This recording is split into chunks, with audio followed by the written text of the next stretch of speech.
Oh, there we go. Cool. It's on. Hi. Hi. Like Ruben said, I'm one of the interns here. I'm really excited to be able to talk to you tonight. And tonight we're kicking off our first message of our series, Urban Legends. And the legend tonight is that it doesn't matter what I watch, and it doesn't matter what I listen to. And it's like, it does matter. It does matter what you watch, and it does matter what you listen to. So I want to start off with a question. It's just for you. Don't answer it out loud, just in your head. But why are you a Christian? And maybe it's because of your parents. Maybe you love being part of the community. Maybe you want to have influence, and Christianity is a way to do that. Maybe you love him for what you get out of the deal. Maybe for you, being a Christian is your fire insurance. And maybe, hopefully, it's because of what Jesus has done for you and the relationship that you get to have with him. I'm going to read you a story. It's from Luke chapter 7, verse 36. If you want to follow along, it will be on the screens as well. But when one of the Pharisees invited Jesus to have dinner with him, he went to the Pharisee's house and reclined at the table. A woman in that town who lived a sinful life learned that Jesus was eating at the Pharisee's house, so she came there with an alabaster jar of perfume. As she stood behind him at his feet, weeping, she began to wet his feet with her tears.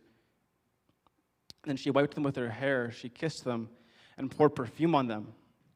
When the Pharisee who had invited him saw this, he said to himself, if this man were a prophet, he would know who is touching him and what kind of woman she is, that she is a sinner. And I love this. Jesus answers him and says, Simon, I have something to tell you. And he says, tell me, teacher. And Jesus says, 2 people owed money to a certain moneylender. One owed him 500 denarii and the other 50. Neither of them had the money to pay him back, so he forgave the debts of both. Now, which one will love him more? Simon replied, I suppose the one who had the bigger debt forgiven. And Jesus says, you have judged correctly. Now, the Gospels, they give us the amount of money that this perfume costs. And it costs about 30 denarii. A denarii is approximately 1 day's pay. Does anybody know what the average daily pay in Alberta is? No? Okay, it's $246 a day. Kind of crazy, yeah. So I'd already be hesitant to pour out a $250 bottle of perfume on Jesus' feet. And this bottle was worth 30 times more. Does anybody know what 30 times 246 is? Yes, it is a lot. It's $7,380. Like, that's an act of love. It's crazy. It's huge. There's a pastor in Vancouver. His name is Mark Clark, and he said that the gospel, it doesn't change your behavior, but it makes you want to change your behavior. And in the story, Jesus asks the Pharisee who loved him more, the one with the smaller or larger debt. Debt in this story, it means sin, and the answer is the one who was forgiven most will be the most grateful. It's pretty simple. Like, let's pretend you have 2 friends, okay?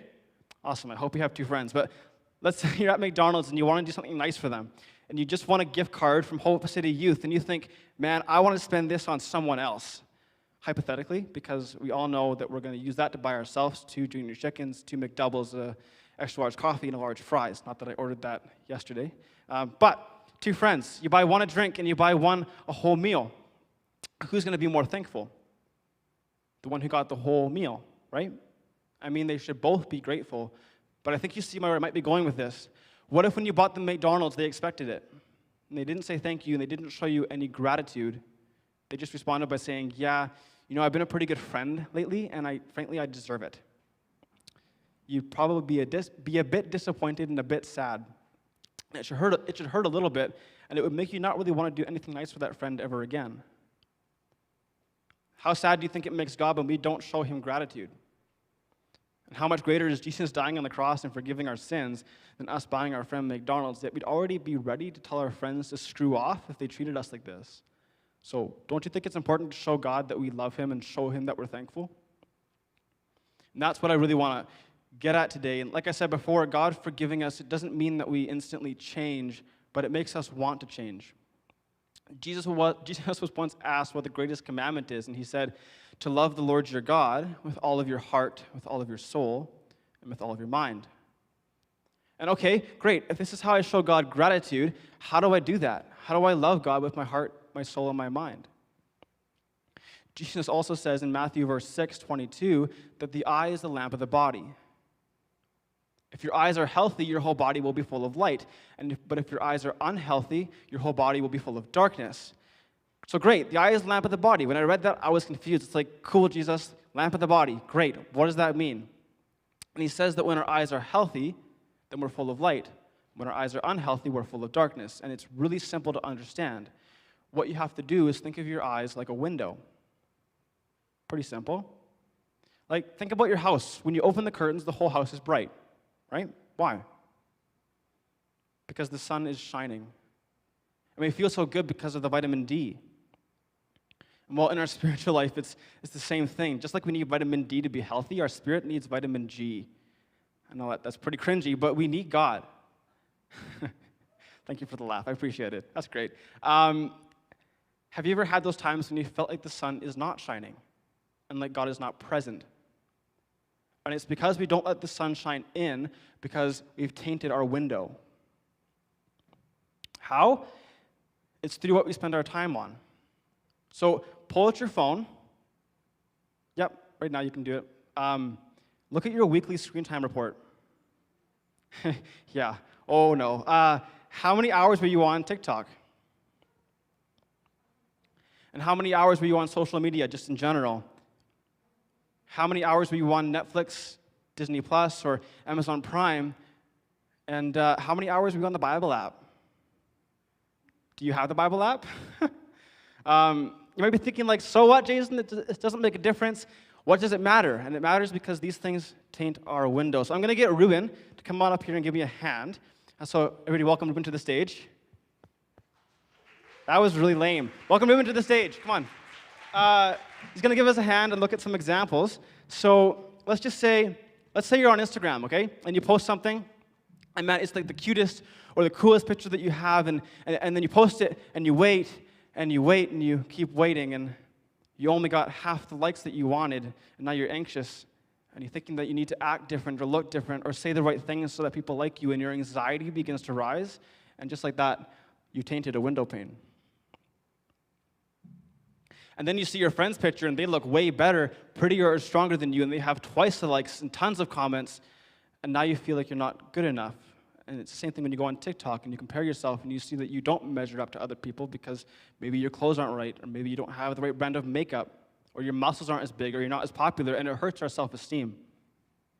And it lowers our self-esteem, so we feel like we don't have any worth.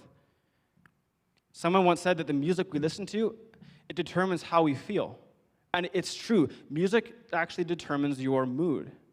And so much of the music we listen to, it comes from people who are dealing with anxiety and are dealing with stress and dealing with low self-esteem, and they're saying over and over again to themselves that they're not good enough and that they'll never be good enough. And then we listen to their music and we dwell on those emotions, and we start to feel anxious and feel more stressed and feel like we don't measure up. I feel like we don't have any value or purpose to the world. And like, what about the movies and TV shows you watch? How many of you have like binged a season of a show in a day? I'm sure so many of us have, but to be honest, we probably didn't binge that season because we loved the show. We probably binged it because we felt lonely. Or just like I talked about, maybe you're feeling depressed and like you had no purpose, or like a failure, so you tried to escape and fill your mind with these movies and TV shows. And it's the same thing with gaming. And it's not that these things are bad, because they're not. But because you're lonely and vulnerable, we try to escape these numb feelings, or escape these feelings and numb ourselves. And it becomes easier and easier to isolate and keep feeling like we don't measure up. In Proverbs 4, verse 23, it says, "Above all else, guard your heart, for everything that you do flows from it." So everything you do flows from your heart. And we just learned that our eyes are the window of our hearts. And just like our eyes can be healthy or unhealthy, what we let our eyes and ears see and hear will determine whether our heart is healthy or unhealthy. So how do you guard your heart? And it's when we take intentional time to be with God that we start to see more clearly.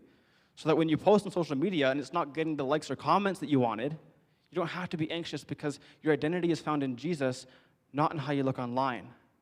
And you'll start to feel God's peace instead of anxiety, and God's light starts to shine through. The vitamin G, starts to shine through the window a little bit into your heart.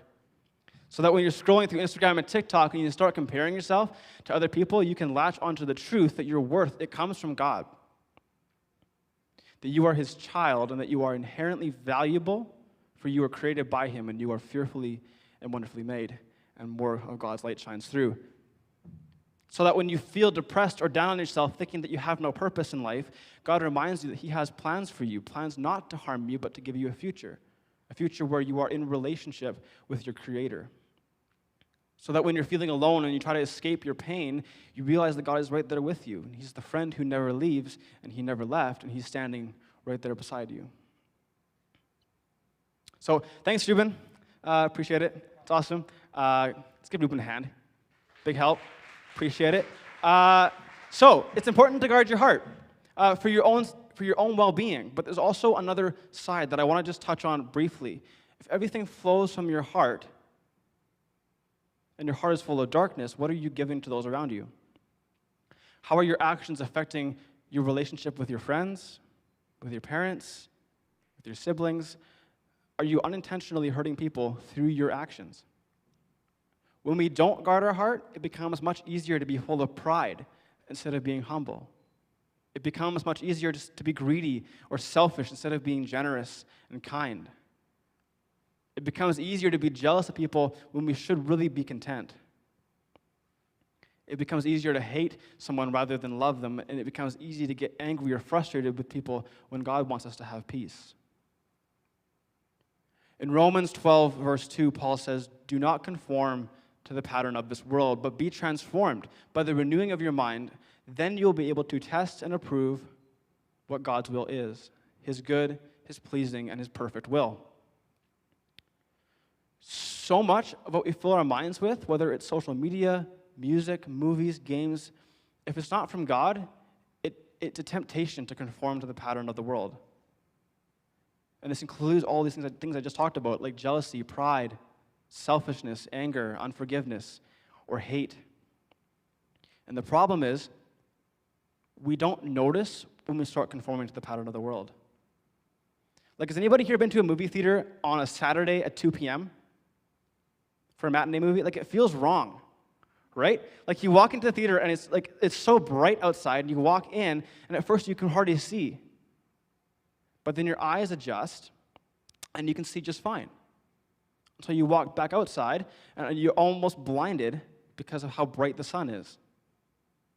So we can become desensitized to the darkness around us. And we need to guard our heart from the pattern of the world, because everything that we do, it flows from our heart. We need to guard our hearts when we spend time on these things that encourage anxiety, that encourage depression, that encourage loneliness, and encourage low self-esteem. And I'm not saying any of this to shame anybody here, and I'm not pointing fingers at anyone unless it's at myself. We all know what this feels like. We can all relate to these pains and these feelings, all of us. But what I want to tell you today is that there's hope. And the hope that we have is to fix our eyes on Jesus. The truth is that God does not want our windows or your windows to be tainted. God wants them to be clear. And we need to let God shine through. We need to let that vitamin G in. But here's the thing. God is a gentleman. He doesn't barge into your life and just demand that you change. He lets you come to Him. He doesn't force Himself on you. He patiently waits for you. Being a Christian, it doesn't mean that we're no longer anxious, that we no longer deal with depression, that we immediately have this good self-esteem, or that we're not lonely. But in all of these things, we have hope. Being a Christian doesn't mean that we instantly change, but it makes us want to change. And we show God that we're thankful by changing our behavior, by spending more and more time with Him, and allowing Him into all the areas of our life. And we should give God gratitude through our actions. And the question of the hour is, do your actions show God gratitude? I want to leave you with just one challenge for this week, just one thing. You have tons to talk about in your small groups, so I won't really do much there. But remember the story of the woman from earlier who poured her perfume out on Jesus' feet? And you might have been wondering, like, what does that have to do with this message? And it's that she poured out her most valuable possession, or one of them at least, on Jesus' feet. And I'm willing to bet that one of your most valuable possessions is your time. So my challenge to you this week is to take every day and spend time with God. it can be simple. Like maybe it's praying for 5 minutes a day, and maybe it's praying for 10. Maybe it's reading one chapter. Maybe it's reading 10 chapters, right? Like, start somewhere. Maybe it's putting your headphones in and listening to worship music and going for a walk and just soaking in God's creation. Whatever it is, start somewhere. Give God a piece of your time and see how it changes your heart. Allow God to show you where in your life you have tainted windows. Spend time with him, because who knows, once you do, you might just want to give him even more. So let me pray for you, and then we'll go into small groups.